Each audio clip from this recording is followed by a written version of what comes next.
Richest man in Babylon. उसमें लिखा गया था कि अगर आपका जो भी सपना है उसका पर्चा निकालो और अपने फ्रंट वॉल पे चिपका दो बेडरूम में। सपना है आपको चाहते हो तो उसकी तस्वीर लो और अपना जो बेडरूम है उसमें चिपका दो, तो उससे सपना आकर्षित होता है, नेचर आपकी हेल्प करता है। साला फालतू की चीज। अच्छा, बुद्धि हमारी कमजोर थी। जब बुद्धि कमजोर होती है तो आदमी ज्यादा समझदार होता है, तर्क वितर्क कम करता है। फिर सेंट्रो का पोस्टर खरीदा गोल्डन कलर का, चिपका दिया। तो हमने सेंट्रो का पोस्टर खरीदा, डेट लिखी किस तारीख से पहले लेनी है, क्योंकि डेट पंच होना जरूरी है। वो कहते हैं ड्रीम के ऊपर डेट पंच ना हो तो ड्रीम ही रह जाता है। मैं साहब जब घर में पोस्टर लगाया तो मेरे पिताजी से मेरी बड़ी नोकझोंक होती थी, क्योंकि उनकी नजर में मैं नालायक था। फोटो में लगाई है, मैंने कहा लूंगा। तो बोला स्कूटर तेरा रिजर्व में चल रहा है, गाड़ी लेगा। मैंने कहा एक दिन फोटो लगाने से ले लेगा। मैंने बोला हाँ। मैंने बोला किताब है रिचेस्ट मैन इन बेबीलोन, उसमें कहता है वो कि अगर आपका सपना है तो फ्रंट वॉल पे लगाओ, आप ले लोगे। तो मेरे पिताजी ने बोला नालायक है तू तो। मैंने कहा क्यों नालायक हूं? बोले जहाज की लगा ले साले, अगर फोटो सही आता है तो फिर बड़ी चीज ले। अच्छा, मैंने सोचा साला बात तो ये भी ठीक है। मैंने कहा बात तो ठीक है यार। मैं वो किताब की तरफ गया, उसमें पढ़ा, उसमें लिखा था क्रम से आगे बढ़े। तो जो डेडलाइन मैंने लिखी थी उस डेडलाइन से करीबन 14-15 दिन पहले मैं सेंट्रो खरीद के लाया। मुझे समझ में आया कि ये काम करता है यार, कुंजी मिल गई। फोटो फाड़ी मैंने, फोटो लगाई फोर्ड आइकॉन, आगे भी चोंच पीछे भी चोंच, डिग्गी चाहिए थी। फिर चस्का लग गया तुझे। तय टाइम से पहले मैंने फोर्ड आइकॉन ली राहुल। फिर मैंने पोस्टर लगाया असेंट का। ये मैं आपको बताना चाह रहा हूं कि ये फालतू फंड की चीजें करनी पड़ती हैं कभी कभी, क्योंकि समझदारी वाली चीजें तो सारी करके देख ली। जिंदगी में कुछ बदलाव हो नहीं रहा तो कुछ फालतू फंड का कर लें आज से। सेंट्रो के बाद फोर्ड आइकॉन के बाद असेंट तय टाइम से पहले ली। उसके बाद मैंने सिविक की तस्वीर लगाई।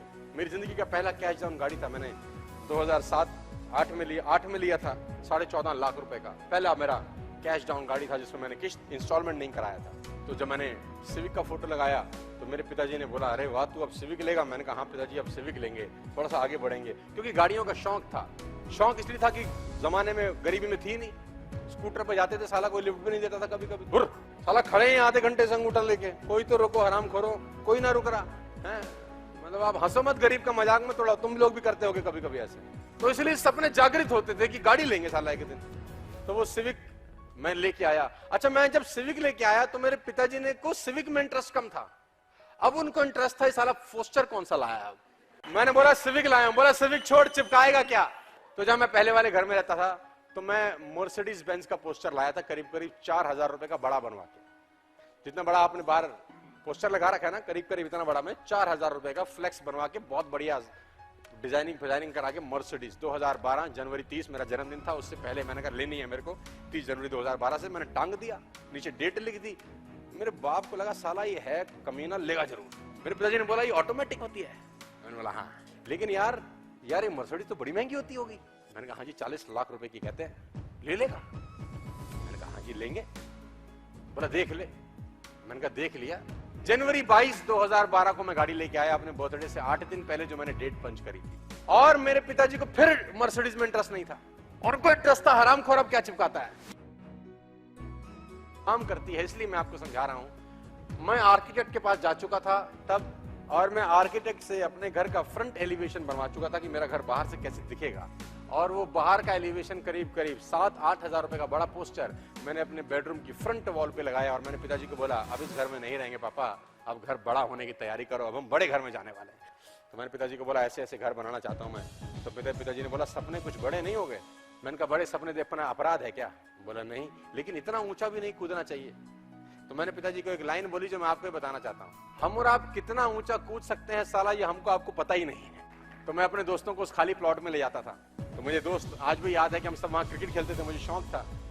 तो वहाँ खाली प्लॉट में क्रिकेट खेलते थे। मैं उन दोस्त को खाली प्लॉट के बताता था यहाँ 3 गाड़ियां खड़ी होंगी, ये गैराज बनेगा, ये किचन होगी, यहाँ से विंडो होगी। कुछ लोग देखते थे हाँ यार विंडो लग रही है, कितनी अच्छी लग रही है।